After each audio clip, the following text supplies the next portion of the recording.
அல்லாஹ் சுப்ஹானஹு வ தஆலா இந்த உலக வாழ்க்கையை நமக்கு ஒரு வாய்ப்பாக கொடுத்திருக்கிறார். இந்த உலக வாழ்க்கை மறுமைக்கான அமல்களை செய்வதற்குரிய ஒரு வாய்ப்பு. இந்த வாய்ப்பை தவற விட்டு விட்டால் அடுத்து நமக்கு ஒரு வாய்ப்பு கிடைக்க போவதில்லை. மறுமையில் நாம் வெற்றி அடைவதற்கு, மறுமையில் சொர்க்க வாழ்க்கையை தேடுவதற்கு, சொர்க்கத்துடைய இன்பங்களை கட்டி எழுப்புவதற்கு இந்த உலக வாழ்க்கையை தவிர வேறு ஒரு வாய்ப்பில்லை, வேறு ஒரு சந்தர்ப்பம் இல்லை. சகோதரர்கள், அல்லாஹ் சுப்ஹானஹு வ தஆலா குர்ஆனில் சொல்லக்கூடிய அத்தனை வசனங்களுடைய அந்த கருத்துக்களை, சிந்தனைகளை நாம் எடுத்து பார்த்தால் அல்லாஹ் தஆலா இதைத்தான் நமக்கு நினைவூட்டிக் கொண்டே இருக்கிறார். மறுமைக்கான அமல்களை செய்து கொள்ளுங்கள், சொர்க்கத்திற்கான அமல்களை தேடிக் கொள்ளுங்கள். இந்த உலக வாழ்க்கை உங்களை ஏமாற்றி விட வேண்டாம். இந்த உலக வாழ்க்கையில் நீங்கள் ஏமாந்து விடாதீர்கள். இந்த உலக வாழ்க்கையில் உள்ள எல்லாமே ஒரு தற்காலிகமான ஒரு இன்பங்கள் தான், அலங்கரிக்கப்பட்டிருக்கின்றன. உண்மையான இன்பம் இந்த உலகத்தில் இல்லை. இந்த உலகம் யாருக்கும் நிரந்தரமானதில்லை. குர்ஆனுடைய நூற்றுக்கணக்கான வசனங்கள் இந்த அடிப்படையை வைத்தே நமக்கு பேசுகின்றன. மக்கள் இந்த உலக வாழ்க்கையை தேடுவதில், இந்த உலக இன்பத்தை, செல்வத்தை தேடுவதிலே போட்டி போடுகிறார்கள். ஒருவரை விட ஒருவர் வேகமாக முந்தி செல்ல வேண்டும் என்று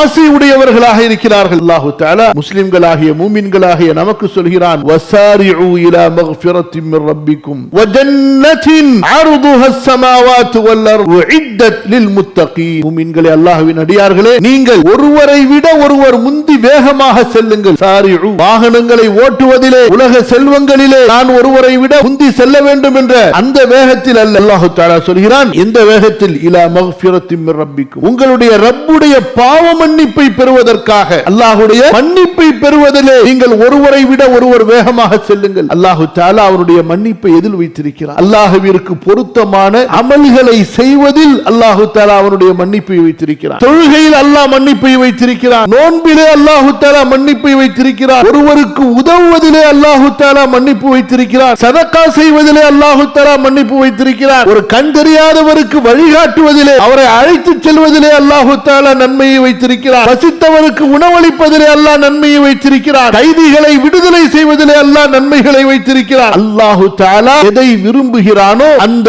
ஒவ்வொரு செயலையும் தேடி தேடி செய்வது, ஆர்வத்தோடு, பிரியத்தோடு அல்லாஹ்வின் மன்னிப்பை ஆசை வைத்தவர்களாக செய்வது ஒரு அடியானை அல்லாஹ்விடத்திலே பாவங்கள் மன்னிக்கப்பட்டவனாக ஆக்கிவிடும்.